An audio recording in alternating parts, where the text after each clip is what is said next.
बिस्मिल्लाहिर्रहमानिर्रहीम।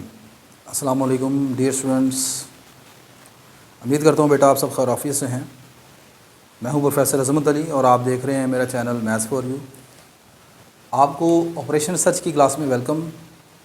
आज के लेक्चर में हम किसी ट्रांसपोर्टेशन मॉडल में डीजेनरेसी अगर आ जाए तो उसको कैसे रिमूव करते हैं, डीजेनरेसी का क्या मतलब होता है, इसका कैसे पता चलता है कि डीजेनरेसी आपके क्वेश्चन में आ गई है। तो इन तमाम चीज़ों को हम आज इस क्वेश्चन में डिस्कस करने जा रहे हैं। तो वीडियो की लेंथ शायद थोड़ी सी इंक्रीज़ करें, तो बी पेशेंटली आपने इन चीज़ों को समझना है। मैं कुछ यहाँ पर जो चीज़ें लिखने वाली हैं उनको सिर्फ यहाँ पर मैं वर्बली आपको बताऊँगा। मैं लास्ट लेक्चर में उन तमाम चीज़ों को डिटेल से लिख चुका हूँ। अगर आपने प्रीवियस लेक्चर नहीं देखा तो उसको लाजमन देख लीजिएगा। तो वीडियो की लेंथ को कंट्रोल करने के लिए कुछ चीज़ों को मैं सिर्फ यहाँ पर वर्बली बताऊँगा, आप लिख लीजिएगा साथ साथ। तो आपको एक ट्रांसपोर्टेशन मॉडल ये दिया गया है, कहता है कि जी solve the following transportation model for minimisation. Transportation model को मिनिमाइजेशन मतलब मिनिमाइजेशन आपने करना है, सोल्व करना है मिनिमाइजेशन के लिए, मतलब इसकी कॉस्ट को मिनिमाइज़ करना है आपने। आपके पास 3 डेस्टिनेशन है 1 2 3 और 3 सोर्सेज हैं। इधर ये कॉलम लिखा है कैपेसिटी का, कैपेसिटी कह लें या सप्लाई कह लें, एक ही मतलब है। और डिमांड आपकी ये है। किसी भी ट्रांसपोर्टेशन मॉडल को सॉल्व करने के लिए, ठीक है, आपसे लिख सकता है इस ट्रांसपोर्टेशन मॉडल को सॉल्व करें, कह सकता है इसका ऑप्टिमल सोल्यूशन मालूम करें, आपको कह सकता है इसको मिनिमाइजेशन के लिए सॉल्व करें, तमाम वर्ड लिख सकता है। अच्छा, इसमें सबसे पहला स्टेप ये होता है कि आपने ये मालूम करना है initial basic feasible solution transportation model का। लेकिन उससे पहले ये देखना है कि क्या आपका ट्रांसपोर्टेशन मॉडल जो है वो बैलेंस्ड है या अनबैलेंस्ड है। उसका कैसे पता चलता है? आप यहाँ पर इसकी डिमांड को और इसकी कैपेसिटी को टोटल कर लें, क्या देखें ये दोनों बराबर आते हैं, तो ये आएगा 20 + 30 50, 50 + 15 65। इसी तरह अगर आप यहाँ रो वाइज इनको टोटल कर लें, 40 + 10 50, 50 और 15 65, तो आपके पास टोटल डिमांड और टोटल सप्लाई इक्वल है। ठीक है, आप लिखेंगे here total demand इक्वल है टोटल सप्लाई के और which is equal to 65। So given transportation model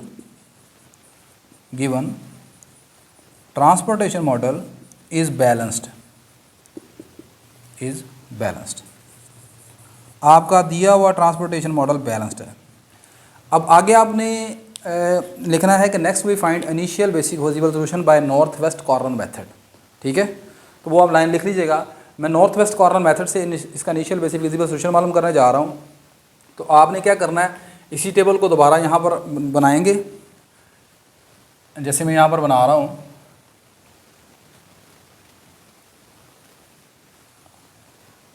बस इस टेबल में आपने इस मरतबा हमें जिन चीज़ों की ज़रूरत होगी वो इसकी सप्लाई और डिमांड की है, दरमियान वाली जो कॉस्ट हैं वो आपने नहीं लिखनी।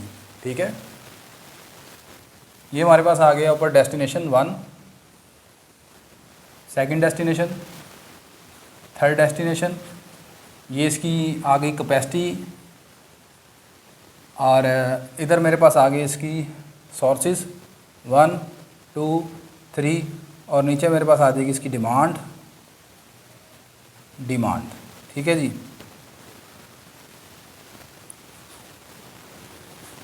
ये कैपेसिटी आ गई, डेस्टिनेशन आ गई। अच्छा जी, अब इसमें आगे आपने कैपेसिटी में ये जो नंबर हैं 10 15 40 ये लिख दिए इधर। इसी तरह डिमांड में आपके पास है 20 15 30। अब चूँकि हम इस क्वेश्चन को का initial basic feasible solution north west corner method से मालूम करने जा रहे हैं, एक बात का ख्याल रखिएगा, अगर आपके पास क्वेश्चन में ये लिखा हो कि आपने इसका initial basic feasible solution north west corner से या वोगल अप्रॉक्सीमेशन मेथड से या लीस्ट कॉस्ट मेथड से मालूम करना है, अगर वो मेंशन कर दे तो फिर आप उसको उसी तरीके से मालूम करेंगे जिस तरह उसने कहा है। और अगर नहीं कहा तो फिर नॉर्थ वेस्ट कॉर्नर मेथड जो है वो सबसे आसान है, ठीक है, आप उससे स्टार्ट कर सकते हैं। तो मैं यहाँ पर नॉर्थ वेस्ट कॉर्नर से करने लगा हूँ। तो उसका क्या तरीकाकार होता है, आप सबसे पहले सेल X11 से स्टार्ट करेंगे। आपने देखना है कि X11 यानी फर्स्ट रो फर्स्ट कॉलम है, यहाँ पर कैपेसिटी 10 की है यानी सप्लाई 10 की है और डिमांड 20 की है। दोनों में छोटा नंबर 10 है, तो आप यहाँ पर 10 लिखेंगे, यहाँ से 10 कैंसिल कर देंगे, ये रह जाएगा 0 और इधर आपके पास बाकी कितना रह जाएगा, 20 में से 10 आपने लिख दिया, बाकी रह गया 10। अब चूँकि आपकी ये जो सप्लाई है रो वाइज यानी ये चीज़ 0 हो गई है, तो आपने ये वाले जो रो है इसके बाकी नंबर सेल्स को कैंसिल कर देना है, ठीक है। अब आप नीचे की तरफ मूव करेंगे, ये वाली पोजीशन है X21 second row first column. Second row first column में आपके पास जो टोटल डिमांड है वो बाकी 10 यूनिट की बाकी है, जबकि सप्लाई 15 की है। तो छोटा नंबर 10 है, तो आप इस तरफ इसको कैंसिल आउट करेंगे, 0 रह जाएगा, इधर आपके पास बाकी रह जाएगा 5, ठीक है। तो यहाँ पर मैं लिखूँगा 10। अब चूँकि इधर 0 हो गया है तो नीचे वाला सेल ये क्रॉस आउट हो जाएगा, इधर क्रॉस आउट नहीं होगा, सही है। अब आपके पास चूँकि जो सप्लाई बची है वो सेकंड रो में यहाँ पर रह गई है, तो अब आप फिर इस तरफ मूव करेंगे और ये सेल बनेगा X22 यानी second row second column. Second row second column में जो सप्लाई मेरे पास मौजूद है वो 5 यूनिट की है और डिमांड 15 की है। तो अब सप्लाई वाला नंबर छोटा है 5, यहाँ पर इसको 0 लिख देंगे, इसकी वैल्यू 5 आ जाएगी और यहाँ बाकी रह जाएंगे 10 यूनिट आपके पास, ठीक है। अब चूँकि आपके पास इस तरफ 0 बन गया है, आप जानते हैं, इसको क्रॉस आउट कर देंगे। अब आप इसकी तरफ नीचे आप मूव कराएंगे, ये बनेगी पोजीशन X32 यानी थर्ड रो सेकंड कॉलम में आपके पास जो टोटल डिमांड है वो 10 यूनिट की है, सप्लाई 40 की है। तो छोटा नंबर इधर है, ये 10 के 10 इधर लिख देंगे, इधर बाकी 0 बच जाएगा, इधर आपके पास बाकी रह जाएगा 30, ठीक है। अब आखिरी सेल है, तो आखिरी सेल से अभी आपको आइडिया हो जाएगा कि आपने कहीं कैलकुलेशन की मिस्टेक तो नहीं की। तो उसका कैसे पता चलेगा, आपके पास सारी सी बात है, एक ही सेल बचता है इस तरफ, तो आप इस तरफ आएंगे X33, 30 यूनिट की कैपेसिटी इधर है और 30 यूनिट की डिमांड है, ये दोनों बराबर होनी चाहिए। अगर ये आखिरी सेल में दोनों नंबर बराबर हैं तो इसका मतलब अभी तक आपने काम ठीक किया है, ठीक है। यहाँ पर आ जाएगा 30, ये भी 0 हो जाएगा, ये भी 0 हो जाएगा, ठीक है। तो आपके पास जो इनिशियल बेसिक फिजिबल सोल्यूशन निकल आएगा वो ये है जी, here initial basic feasible solution is X11 equal है 10 के, X21 इक्वल है 10 के, X22 इक्वल है 5 के और X32 इक्वल है 10 के और फिर X33 इक्वल है 30 के, ठीक है। अब आप यहाँ पर एक और भी काम कर सकते हैं कि जो आपने तमाम X की वैल्यूज निकाली हैं, इन्हें बोलते हैं नॉन नेगेटिव एलोकेशंस। आप जानते हैं, इन नॉन नेगेटिव एलोकेशन का थोड़ा टोटल करके देखें, क्या वो 65 के इक्वल आता है। 10 + 10 20, 20 + 10 30, 30 + 30 60, 60 + 5 65। इसका मतलब अभी तक आपका काम बिल्कुल ठीक चल रहा है, ठीक है। अच्छा, अब आगे आपने ये देखना है कि ये जो इनिशियल बेसिक फिजिबल सोल्यूशन आपने निकाला है, कहीं ये डीजेनरेट बेसिक फिजिबल सोल्यूशन तो नहीं बन गया, ठीक है। डीजेनरेसी कैसे आती है अभी हम देखने लगे हैं। आप यहाँ पर देखें, यहाँ पर ये जो x की वैल्यूज निकली हैं जिन्हें आप कह रहे हैं नॉन नेगेटिव एलोकेशन, इनकी तादाद गिने कितनी है, 1 2 3 4 5 हैं ये, ठीक है। अब आपने देखना है कि ये क्या इसके बराबर आती है। आप लिखेंगे here number of non negative allocations, number of non negative allocations, non negative allocations are 5 which is equal to m + n - 1। m क्या है, यहाँ पर नंबर ऑफ रोज़ हैं और n क्या है, नंबर ऑफ कॉलम्स है। नंबर ऑफ रोज़ कितनी है, 3 रोज़ हैं, कॉलम भी 3 है, -1, आंसर कितना आएगा 5 के बराबर। तो जब डीजेनरेसी हमेशा याद रखें तब आएगी जब आपके पास ये number of non negative allocation जो है, इनकी जो वैल्यू है, नॉन नेगेटिव एलोकेशन की जो वैल्यू है, मतलब इनकी जो वैल्यू तादाद है नंबर ऑफ नॉन नेगेटिव, वो हमेशा अगर इससे कम हो m + n - 1 से, तो फिर ऐसी सूरत में आपके पास हमेशा डीजेनरेसी, उसे कहते हैं कि डीजेनरेसी आ गई है। तो फिर डीजेनरेसी को कैसे मूव करते हैं वो भी आगे जाएंगे, इस क्वेश्चन में भी डीजेनरेसी आएगी। डीजेनरेसी कभी कभी बिल्कुल स्टार्टिंग पर इनिशियल बेसिक फिजिबल सोल्यूशन पर ही आ जाती है, कभी जाकर बीच में आती है, ठीक है, क्वेश्चन पे। तो यहाँ पर आप लिखेंगे this implies there does not exist degeneracy at initial stage. आपके पास इनिशियल स्टेज के ऊपर डीजेनरेसी नहीं है। अब आपने डीजेनरेसी इनिशियल स्टेज के ऊपर नहीं है, तो अगला काम ये करना होता है कि जब आपने इनिशियल बेसिक विजिबल सोल्यूशन मालूम कर लिया है, तो अब हमने मालूम करना था ऑप्टिमल सोल्यूशन। क्या मालूम करना? Optimal solution. तो ऑप्टिमल सोल्यूशन मालूम करने के लिए हम यहाँ पर जो मेथड इस्तेमाल करते हैं, that is called the Modi method. ठीक है, तो आगे आप लिखेंगे next to find optimal solution of the given transportation model we will use MODI method. अब मोडी मेथड को मालूम करने के लिए उससे पहले आपने दो टेबल बनाने हैं। ठीक है, वो कौन से दो टेबल हैं? That is called the UV table. और यूवी क्या है? ये मैं लास्ट लेक्चर में बता चुका हूँ। UV, U and V, these are the two variables, set of variables. ठीक है, that is called dual variables which can be find by the equations. आगे आप लिखें, मतलब ये देखें यहाँ पर वो लाइन लिख लेंगे, next we make a UV table for basic variables. ठीक है, तो पहले आप बनाएंगे UV table for basic variables. ज़रा आसान हो जाए, फिर उसके बाद डिस्कस करते हैं। अच्छा, मैं बता रहा था आपको कि नेक्स्ट हम यूवी टेबल बनाएंगे बेसिक वेरिएबल्स के लिए। बेसिक वेरिएबल्स क्या है? ये जो वेरिएबल्स आपने निकाले हैं इन्हें बेसिक वेरिएबल बोलते हैं। तो कैसे बनाना है? सबसे पहले आप यहाँ पर एक कॉलम बनाएं बेसिक वेरिएबल्स का। उसमें आगे आपके पास x11, x21, आगे आ गया x22, फिर आपके पास आ गया x32 और फिर आपके पास आ गया x33। अब इन बेसिक वेरिएबल की मदद से आपने यूवी इक्वेशन बनानी है। यूवी इक्वेशंस, और ये जो यूवी इक्वेशन है इसका फार्मूला है ये U I plus V J equal to C I J. और सेटिंग इनमें से, इन u या v में से किसी एक u को या v को आप ज़ीरो के इक्वल लेट करेंगे। किसको लेट करना है? आप देखें कि आपकी किस रो या किस कॉलम में ज़्यादा एलोकेशंस निकली हैं, यानी ज़्यादा x की वैल्यूज़ किस में आई हैं। पहली रो में सिर्फ एक x निकला है, दूसरी रो में 2x निकले हैं, तीसरी रो में 2x निकले हैं, पहले कॉलम में 2x निकले हैं, दूसरे कॉलम में भी 2x निकले हैं।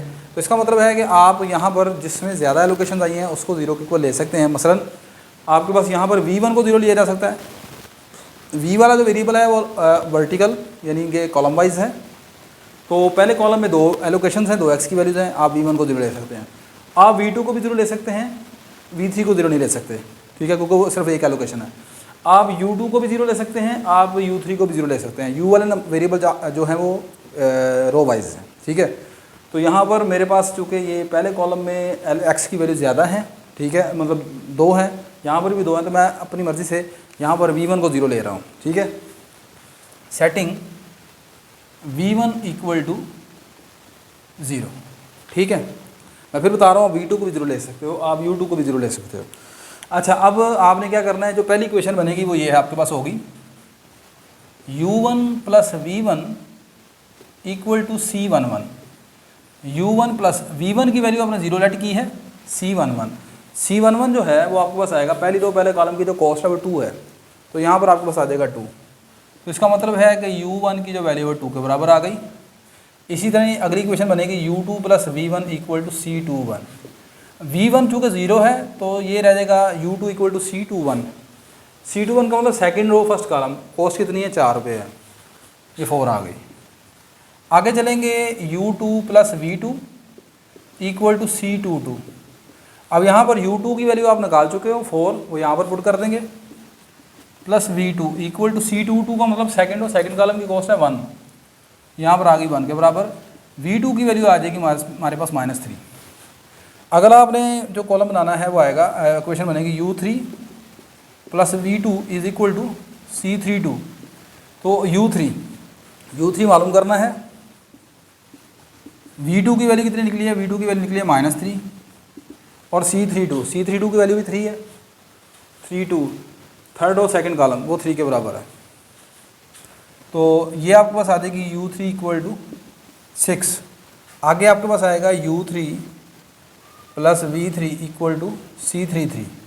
u3 हमारे पास निकला है 6, V3 आप निकालेंगे और C3 थी, थर्ड कॉलम की कॉस्ट है 1, तो V3 की वैल्यू आ जाएगी मेरे पास -5। ठीक है, अब ये जो U और V आपने निकालनी है, ये है निकाले हैं बेसिक वेरिएबल्स के लिए। आगे हम निकालेंगे यही टेबल दोबारा फॉर नॉन बेसिक वेरिएबल्स। ठीक है, तो वो क्या करेंगे, आगे आप लिखेंगे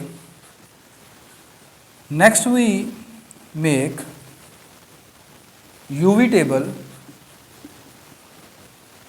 फॉर नॉन बेसिक वेरिएबल्स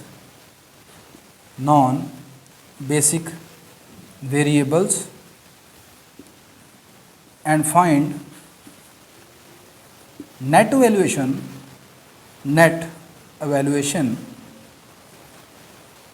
जिसका फार्मूला है delta I J is equal to C I J minus U I plus V J. अब आप ये दोबारा एक टेबल बनाएंगे, ठीक है, और उसमें से आप डेल्टा आई जे की वैल्यू निकालेंगे। डेल्टा आई जे क्या है, नेट वैल्यूएशन कहलाती है। ठीक है, यही आपको बताती है कि आपका जो इनिशियल बेसिक विजिबल सोल्यूशन है वो एक्चुअली ऑप्टिमल बना है या नहीं बना, इसी की वजह से पता चलता है। ठीक है, तो अब अगला मेन इंपॉर्टेंट काम है, आपने एक नया टेबल बनाना है, UV table for non basic variables. ठीक है, तो इसके लिए मैं यहाँ से इसको हटा लेता हूँ। अच्छा बेटा, मैं बता रहा था कि आपने नेक्स्ट जो है वो टेबल बनाना है अब UV table for non basic variable, वो आप लिख लीजिएगा। यहाँ पर हम लिखेंगे नॉन बेसिक वेरिएबल्स।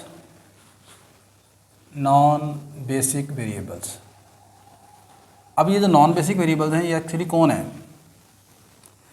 यहाँ पर आपने देखा आपका जो टेबल है ना वो 3x3 का था, 3 रोज 3 कॉलम है, ऐसे ही ना। 3 रोज 3 कॉलम से मुराद है कि टोटल यहाँ पर 9 वेरिएबल्स होंगे।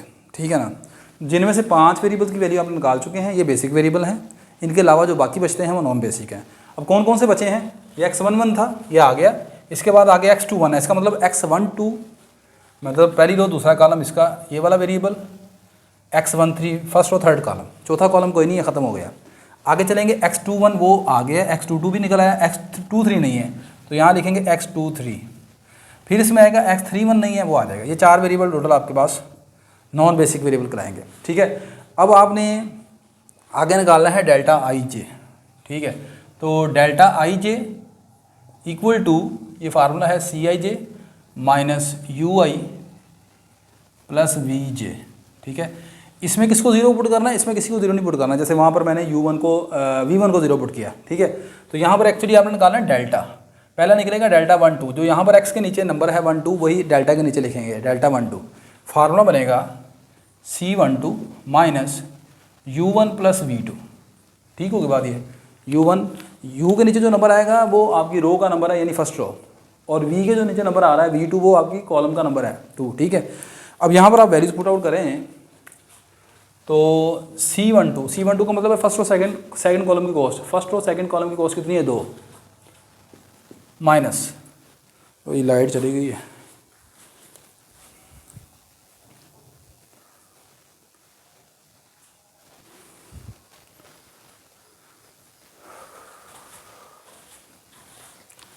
अच्छा जी। C12 first row second column की कॉस्ट है आपके पास 2 माइनस U1 आपने निकाला था 2, यहाँ पर आ जाएगा 2 प्लस V2 आपने निकाला है -3 के बराबर, ये आ गया -3।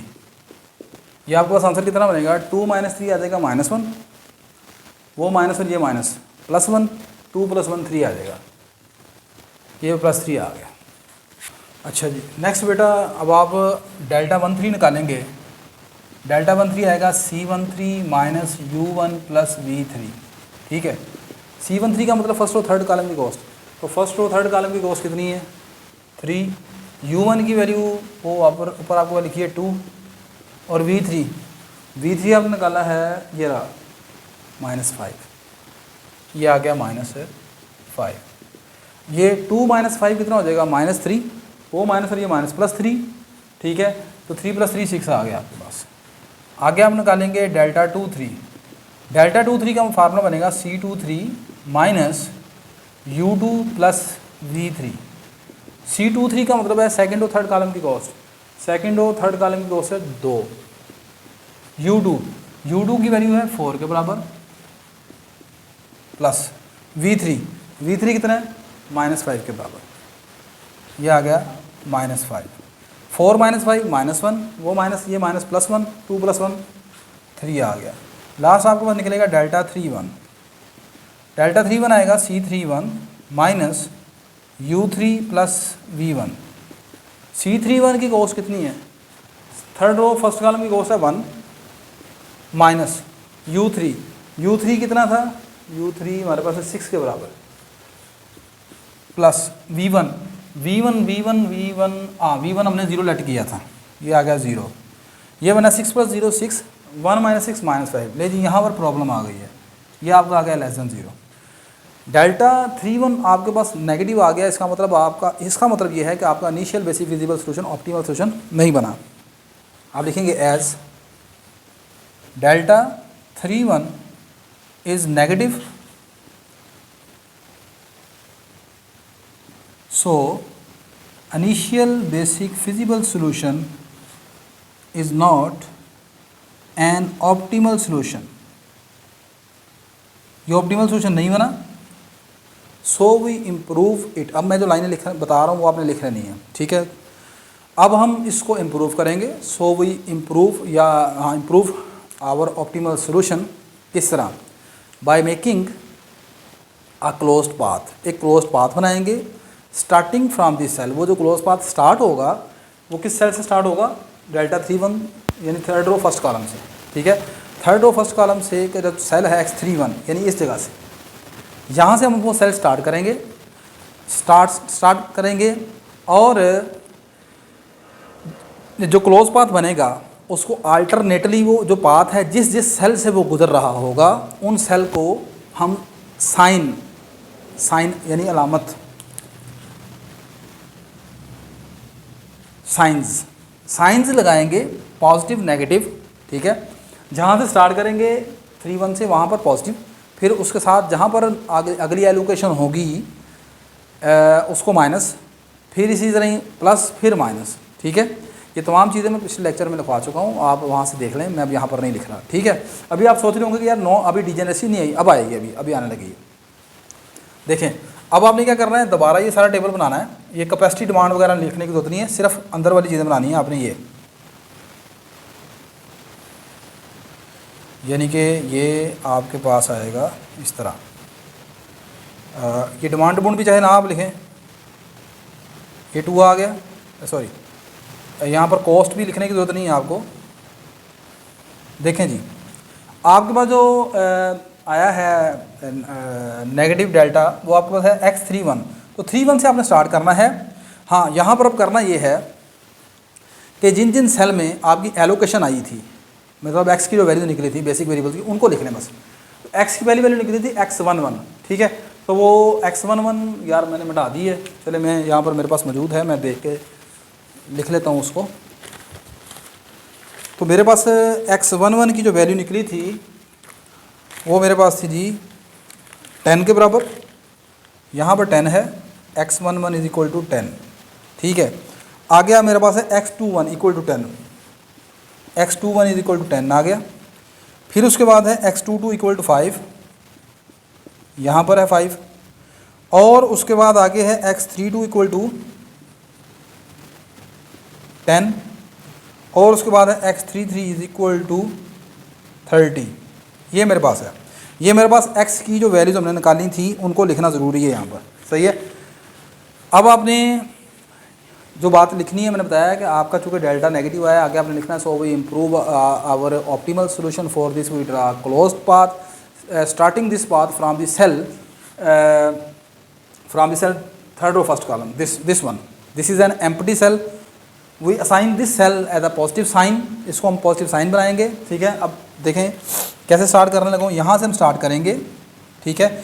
आगे आपने देखना है कि where is the next non negative allocation, अगली नॉन नेगेटिव एलोकेशन कहाँ पर है, यानी अगली एक्स की वैल्यू कहाँ पर निकली हुई है। तो आपके पास अगली एक्स की वैल्यू ऊपर भी है, यहाँ पर भी है, तो आप ऊपर भी जा सकते हैं, इधर भी आ सकते हैं। जब भी पाथ बनाना है वो क्लोज होना चाहिए। क्लोज का मतलब है कि जिस पॉइंट से आपने स्टार्ट किया वहाँ पर ही ला के आपने उसको छोड़ना है।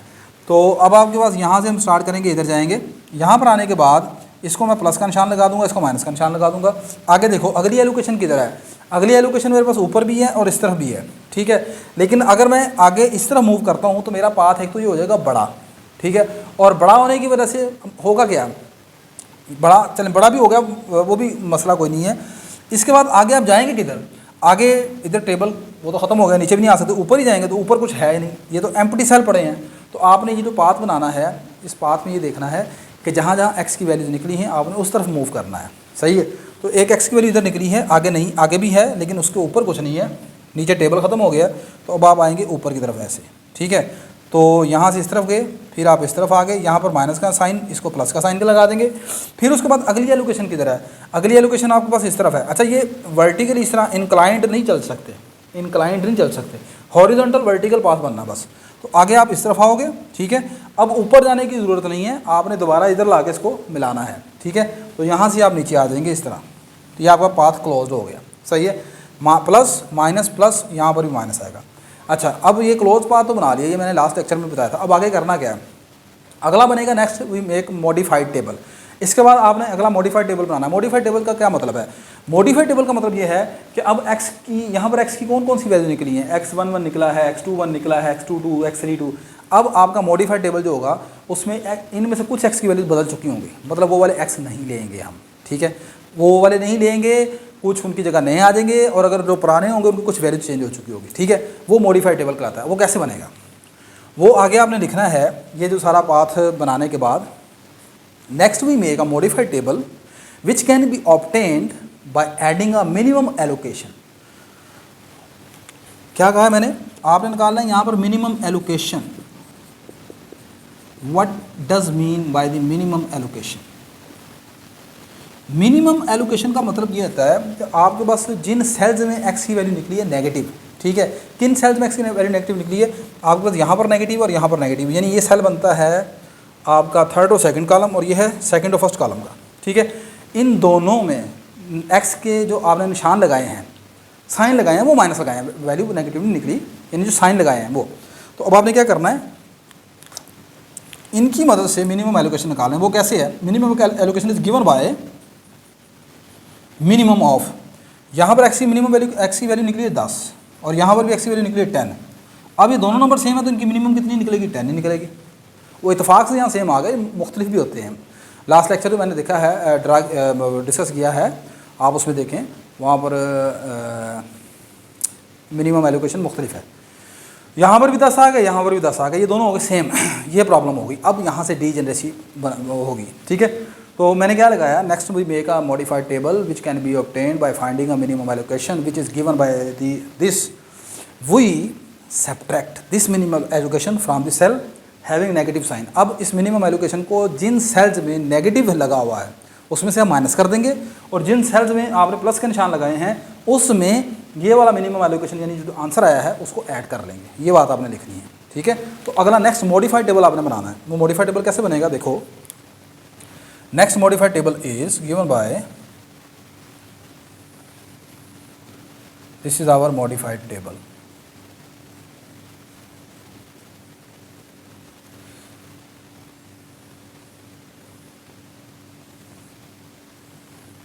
अच्छा जी, अब इस मॉडिफाइड टेबल में एक्स की वैल्यू चेंज होने लगी हैं, ठीक है। इसमें इस सेल में आपने कुछ किया नहीं बना, वो पाथ के ऊपर था, वो वैसे का वैसे रहेगा। x11 की वैल्यू चेंज नहीं होगी, there will be no change in x11। यहाँ पर अब आप माइनस करोगे x21 में से, x21 की वैल्यू 10 निकली है, मिनिमम एलोकेशन का आंसर भी 10 है, यहाँ लिखोगे 10 माइनस 10, x21 की नई वैल्यू आएगी 10 minus 10 which is equal to 0। x21 का मतलब 0 आ गया। इसका मतलब क्या है, x21 का मतलब 0 आने का मतलब यह है कि यहाँ पर x असल में रिप्रेजेंट किसको कर रहा है, हेयर xij रिप्रेजेंट दी, ये भी लाइनें आपने शुरू में लिखनी है, क्योंकि मैं तमाम चीज़ें ये बहुत पहले लिखवा चुका हूँ, इसलिए अभी दोबारा नहीं लिखवा रहा। xij represent where xij greater than equal to 0, xij represent the transshift from unit of transshift from i source to the jth destination. तो आपने जब भी ये मॉडिफाइड टेबल बनाना है, ये बनाने के बाद जब आपने ये मिनिमम एलोकेशन माइनस कर दी है, माइनस करने के बाद अगर कहीं पर x का आंसर 0 आ गया है, उस सेल को छोड़ देना है, that will become empty cell. अब उसको नहीं लेना आपने, इसका मतलब ये सेल एम्प्टी हो गया, ये सेल भी एम्प्टी हो जाएगा, इधर इसी तरह यहाँ पर भी 10 है, ये भी दो सेल आपके एम्प्टी हो गए यहाँ पर, ठीक है, 2 सेल आपके हाथ से गए। अब डीजेनरेसी आने लगी है, ठीक है। तो इसका मतलब आपने इसकी जगह और इसकी जगह नहीं लिखना। अब अगली बात, लिखना किस किसकी जगह पर है, एक ये सेल बचेगा x22, इसका आंसर पहले 5 था, अब आपने प्लस किया 10, ये 15 बन गया। ये टेबल इम्प्रूव कर गया, इधर दोनों जीरो हो गए, इनको छोड़ दिया। यहाँ पर आपने पाथ को स्टार्ट किया था, साइन प्लस का लगा हुआ है, आप इस प्लस की जगह ये मिनिमम एलोकेशन ऐड करेंगे तो ये वाली कीमत इस मरतबा नया वेरिएबल ऐड होगा x31 which is equal to 10। तो दो सेल आपके आ सके हैं, ठीक है। x33 इस पर भी कुछ नहीं आपने किया था, ये भी वैसे का वैसे ही आ जाएगा, x33 की वैल्यू 30, ये एज इट इज आ जाएगी। ये जो आपका नया मॉडिफाइड टेबल बना है, अब आप चेक करें कि इसमें पुराने वाले वेरिएबल्स नहीं हैं। x11 है, ठीक है, x21 ये ख़त्म हो गया, x22 है लेकिन बदल गया, ये वाला सेल नहीं था, अब पहले एम्प्टी था, अनऑक्युपाइड था, अब ऑक्युपाइड बन गया है, ठीक है, यानी फिल हो गया। यहाँ पर ये एम्प्टी हो गया, ख़त्म हो गया, x33 वैसे आ गया, ठीक है। तो ये आपका कहलाता है मॉडिफाइड टेबल, ठीक है। इस मॉडिफाइड टेबल को स्पेशली हम नाम लेते हैं फर्स्ट आइट्रेशन का, मतलब ऐसा टेबल जिसमें x की वैल्यू चेंज होकर नहीं आ जाए, that is called the first iteration. ये आपकी बनी है फर्स्ट आइट्रेशन, इसके आपने ऊपर लिखना है, ठीक है। अब आपने ये जो फर्स्ट आइट्रेशन बनी है जिसमें x की नई वैल्यू निकली है, पहले भी इनिशियल बेसिक विजिबल सोल्यूशन में आपने x की वैल्यू निकाली थी, अब फिर दोबारा निकालनी है। अब आपने देखना है क्या ये जो नया फर्स्ट आइट्रेशन आपके पास निकली है, नया मॉडिफाइड टेबल, क्या ये इसमें कहीं डीजेनरेसी तो नहीं आ गई, ठीक है। अब वो काम शुरू हुआ है। अब चेक करो, here number of non negative allocations are, अब कितनी x की वैल्यूज आई हैं, 1 2 3 4। Here number of non negative allocations are 4 which is less than m plus n minus 1। m का मतलब number of rows, column 3, n का मतलब column -1 which is equal to 5। तो आपका 4 जो है वो लेस देन 5 है। लो जी, अब आपके पास टॉपिक हमारा शुरू हो गया। एक तो पहले नॉन नेगेटिव एलोकेशन की प्रॉब्लम थी, उसने तंग किया हुआ है, ऊपर से बीच में डीजेनरेसी भी आ गई है। यार ये लाइट ने बड़ा तंग किया हुआ है।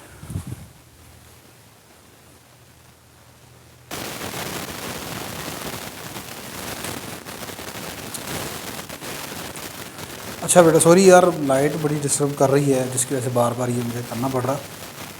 देयर एग्जिस्ट डीजेनरेसी आगे आप लिखेंगे बिकॉज यहाँ पर आपकी जो नॉन नेगेटिव एलोकेशन है उनकी तादाद 4 रह गई है, जबकि हमारे पास m प्लस n माइनस 1 की वैल्यू 5 है, ठीक है। तो आगे आप लिखेंगे this implies there exist degeneracy in first iteration table, first iteration table of given transportation model, TM mean transportation model. To remove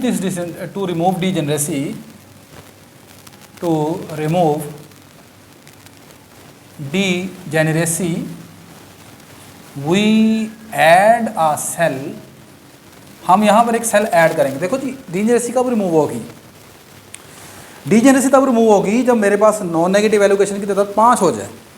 यानी ये जो डब्बे हैं, ये जो सेल हैं, वो एक इसमें कितने नज़र आ रहे हैं, 1 2 3 4 हैं, ये 5 हो जाएँ तो मेरे पास डीजेनरेसी रिमूव हो जाएगी। सिंपल सी बात है, सही है। अब वो डीजेनरेसी रिमूव होगी कैसे, मैं यहाँ पर एक सेल फिल करूँगा, एक डिब्बे में कोई वैल्यू लिखूँगा, ठीक है, जिससे कि जिससे वो सेल मेरे पास 5 हो जाएंगे और 5 ही आंसर आना चाहिए। अब वो लेना कौन सा सेल है आपने, वी ऐड अ सेल, वो जो मैं सेल यहाँ पर लूँगा वो कैसे है, आपने यहाँ पर जो बाकी सेल बचते हैं 1 2 3 4 5, 1 2 3 4 5, ठीक है, इन सेल्स में से देखना है ये तमाम के तमाम सेल कौन से हैं, एम्प्टी सेल हैं, अनऑक्युपाइड सेल हैं, वेकेंट सेल हैं, जो मर्जी आप कह लें। इन अनऑक्युपाइड एम्प्टी सेल्स में सबसे कम कॉस्ट कहाँ पर है, तो सबसे लीस्ट कॉस्ट है यहाँ पर है, देखो जी 2, यहाँ पर है 3, ये बड़ी है, इसको छोड़ दें। फिर यहाँ पर है 2, इधर है 4, इसको भी छोड़ दें। तो 2 जगह पर कॉस्ट सबसे कम है, इधर भी आपके पास एम्प्टी है, ये भी 3 है, तो 2 जगह पर कॉस्ट सबसे छोटी है, ये और ये, यानी ये 2 पोजीशनें निकलती हैं जहाँ पर कॉस्ट सबसे कम है।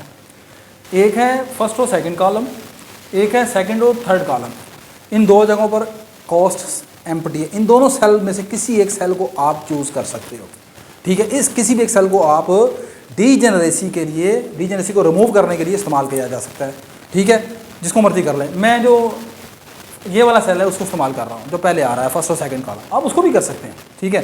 तो मैं लिखूँगा we add a cell C12 first और सेकंड कॉलम। अब फिल कैसे करना है इसको, क्या इसके अंदर यहाँ पर ऐसे कलर कर दें, फर्स्ट और सेकंड कॉलम, यानी यहाँ पर कलर रहते हैं, नहीं कलर कोलर नहीं करना आपने। एंड एलोकेट दिस सेल, इस सेल को हम एलोकेट करेंगे अ पॉजिटिव क्वांटिटी या नो नेगेटिव कह दें, पॉजिटिव क्वांटिटी, नो नेगेटिव नहीं कहना चूँकि वो आपका x ग्रेटर दैन 0 आना चाहिए यहाँ पर। A positive quantity epsilon greater than 0, ये मैं एक पॉजिटिव क्वांटिटी एप्सिलॉन जो है यहाँ पर इस पोजीशन पर फर्स्ट और सेकंड कॉलम में इस्तेमाल करूँगा, ठीक है। ये यहाँ पर एप्सिलॉन लिखेंगे, यहाँ पर भी लिख सकते हैं, ठीक है। तो so last table will become, अब जो आपका फर्स्ट आइट्रेशन वाला टेबल था वो दोबारा इस तरह बन जाएगा। First table will become, last table will become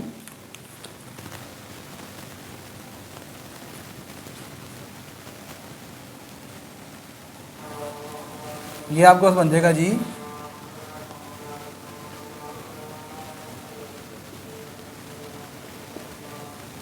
check करो, आपके पास यहाँ पर x1110 ये वैसे के वैसे ही कुछ भी नहीं चेंज करना, सिर्फ यहाँ पर एक सेल को चेंज कर दिया, x फर्स्ट और सेकंड कॉलम, इसका नाम मैंने एप्सिलॉन रख दिया बस, बाकी वैसे के वैसे लिख देंगे। x22 is equal to 15, x31 is equal to 10 और x33 इक्वल टू 30। अब आप देख लें कि number of non negative allocations यहाँ पर कितनी हो गई हैं, x की वैल्यू कितनी लिखनी है आपने 5 और वो भी 5 है, डीजेनरेसी रिमूव हो गई। क्या क्वेश्चन खत्म हो गया? नहीं, डीजेनरेसी रिमूव हुई, ये ऑप्टिमल सोल्यूशन नहीं निकला, सही है। Next we find optimal solution, next we move towards optimal solution, next we move towards optimal solution.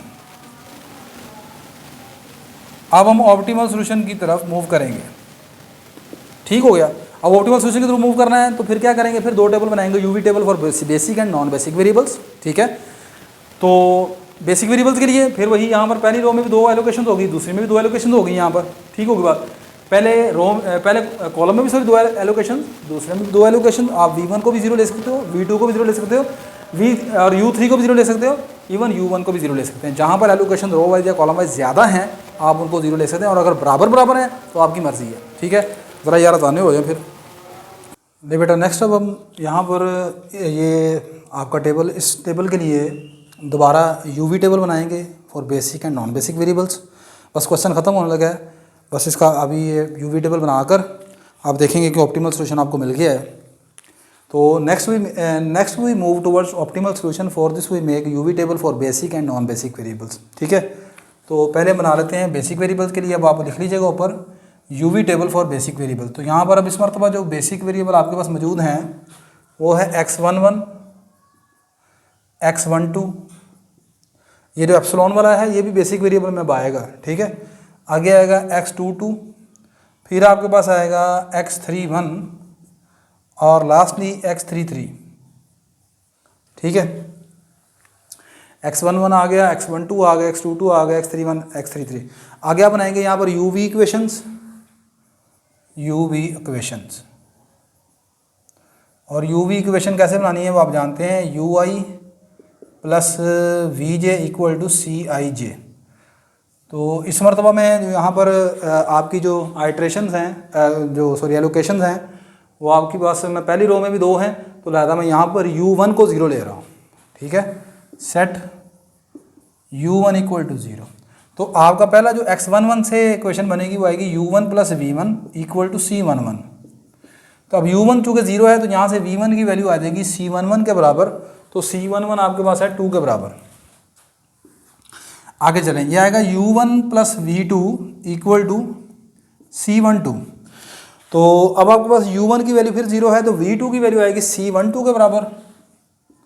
C12 यानी first row second column, answer कितना आएगा 2 के बराबर आ जाएगा। आगे चलेंगे, ये आएगा U2 plus V2 equal to C22। तो यहाँ से अब V2 की वैल्यू मैं 2 निकाल चुका हूँ, तो याद आएगा U2 C22 सेकंड कॉलम की कॉस्ट है 1 माइनस V2 आपके पास 2 निकला है, 1 माइनस 2 हो जाएगा, दिस इज इक्वल टू -1। आगे आएगा जी u3 plus v1 equal to c31। अब v1 की वैल्यू कितनी है, v1 की वैल्यू 2 है, तो ये आ जाएगा u3 is equal to c31, third row first column, third row first column की कॉस्ट है 1 माइनस v1 2 है, this is equal to -1 and lastly this is equal to u3 plus v3 equal to c33। तो what is u3 is equal to -1 plus v3 हमें निकालना है, c33 third column की cost है 1, तो यहाँ से v3 हमारे पास कितना आ जाएगा, 2 के बराबर आ जाएगा। Next we make UV table for non basic variables. तो अब नॉन बेसिक वेरिएबल आपके पास कितने बच गए हैं, नॉन बेसिक वेरिएबल एक यहाँ पर एम्प्टी सेल है तो x13 हो जाएगा नॉन बेसिक वेरिएबल x13। आगे आएगा x21, यहाँ पर ये एम्प्टी है तो x21 आएगा, आगे आएगा x23 और लास्टली आएगा x32। नॉन बेसिक वेरिएबल के लिए आप जानते हैं आपने निकालना है delta I J, net evaluation, delta I J equal to C I J minus U I plus V J. अच्छा जी, पहला डेल्टा निकलेगा delta 13 equal to C13 minus U1 plus V3, ठीक है। अब C13 फर्स्ट और थर्ड कॉलम की cost कितनी है, 3 माइनस U1 की वैल्यू हम निकाल चुके हैं, यहाँ पर U1 की वैल्यू 0 सेट की हुई है हमने, प्लस V3 निकाला है, लास्टली 2 है, आंसर आ गया 1 के बराबर। आगे आएगा delta 21, this is equal to C21 minus U2 plus V1। C21 second row first column, answer कितना है 4 माइनस U2 की कीमत आपने निकाली है -1 के बराबर, this is equal to -1 plus what is V1 आप निकाल चुके हो, ऊपर देखें 2 निकला हुआ है, -1 प्लस 2 हो गया +1, 4 -1 this is equal to 3। Lastly आपके पास निकले, अब सेकेंड लास्ट है delta 23 C23 minus U2 plus V3 C23 second row third column की कॉस्ट कितनी है 2। व्हाट इज U2 हमारे पास है -1 के बराबर plus V3। What is V3 last में देखें 2 के बराबर है, तो ये आएगा -1 प्लस 2 कितना हो गया +1, 2 -1 आंसर आ गया 1 के बराबर। एंड अब लास्टली आएगा delta 32 C32 minus U3 plus V2। What is C32 third row second column, cost कितनी है 3। व्हाट इज U3 -1 के बराबर plus V2। What is V2 भी है हमारे पास, V2 हमारे पास है 2 के बराबर +2, तो -1 प्लस 2 कितना हो गया +1, 3 -1 आंसर 2। देखें जी तमाम डेल्टा आई जे 0 पॉजिटिव आ चुके हैं, जितने भी हैं आपके पास, ये 4 के 4 डेल्टा पॉजिटिव हैं, ये भी पॉजिटिव, ये भी पॉजिटिव, ये भी पॉजिटिव, ये भी पॉजिटिव। तो इसका मतलब है कि जो लास्ट टेबल आपका ये निकला था, this represent the optimal solution, ठीक है। एज आगे आप लिखेंगे as all delta I j are greater than 0, so our optimal solution is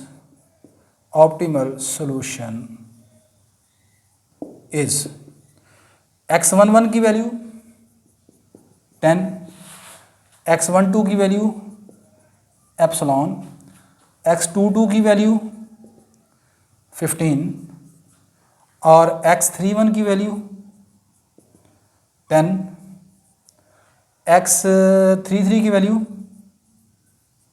क्या आएगी जी 30। ठीक होगी बात ये कि नहीं, 10 एप्सिलॉन आ गया, 15 10 30, ठीक है। ये हमारा ऑप्टिमल सोल्यूशन आ गया जी।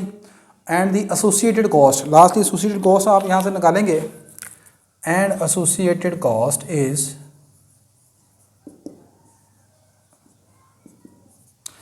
x11 की वैल्यू 10 है, यहाँ पर C11 की वैल्यू 2 है, 10 × 2 प्लस आगे x12 की वैल्यू एप्सिलॉन है और यहाँ पर ये 2 है तो ये आ जाएगा 2 एप्सिलॉन प्लस x22 की वैल्यू हमारे पास निकली है x22 15 और यहाँ पर कॉस्ट कितनी है 22 की कॉस्ट है 1 प्लस x31 की कॉस्ट है हमारे पास ये आंसर है 10 और 31 की कॉस्ट कितनी है 1 प्लस x33 है 30 और 33 की कॉस्ट कितनी है 1 तो ये आपके पास आ जाएगा जी 10 to the 20 15 1 the 15 20 प्लस 15 हो गया 35 10 1 the 10 35 45 45 75 75 प्लस 2 एप्सिलॉन तो आपकी जो कॉस्ट बनती है वो बनेगी 75 प्लस 2 एप्सिलॉन। अब चूँकि एप्सिलॉन आपका पॉजिटिव रियल नंबर है, ठीक है, ये नियरली क्लोज टू जीरो भी हो सकता है। Epsilon is any positive quantity that may be approaches to zero. तो अगर ये अप्रोचेस टू जीरो है तो अब आपकी कॉस्ट बनती है टोटली 75, सही है। और अगर ये कोई पॉजिटिव रियल नंबर आप और लेते हैं तो फिर 75 प्लस समथिंग हो जाएगा, सही है। तो यहाँ पर आप लिखेंगे in case epsilon approaches to zero, this implies associated cost is ₹75, ठीक है, with these values of x। तो ये बेटा इस तरीके से अगर आपके पास क्वेश्चन कभी डीजेनरेसी आ जाए तो आप उसको इस तरह सॉल्व करते हैं। फिर लास्टली मैं आपको दोबारा बताता चलूँ कि डीजेनरेसी कब आती है, जब आपके पास नॉन नेगेटिव वैल्यूकेशन की जो तादाद है वो number of non negative valuation is always less than m + n-1। Delta का आंसर नेगेटिव आना वो डीजेनरेसी नहीं कहलाता, ठीक है। डेल्टा का आंसर नेगेटिव आना ये शो करता है कि ऑप्टिमल सोल्यूशन नहीं निकला, ठीक है। अगर मिसाल के तौर पर आपका डेल्टा पॉजिटिव आ गया है शुरू में ही, सही है, तो इसका मतलब ये है कि आप शुरू में ही जो है वो फिर उसको मॉडिफाइड नहीं करेंगे, सही है, बस वहाँ से डीजेनरेसी को रिमूव करेंगे एप्सिलॉन ऐड करके, सही है। तो आई होप कि आपको आज की वीडियो समझ आई होगी। वीडियो अच्छी लगी तो लाजमन लाइक कर लीजिएगा, शेयर कर लीजिएगा और दिल करे तो चैनल को भी सब्सक्राइब कर लीजिएगा। इंशाल्लाह नेक्स्ट लेक्चर में आपसे दोबारा मुलाकात होती है। अल्लाह हाफिज़।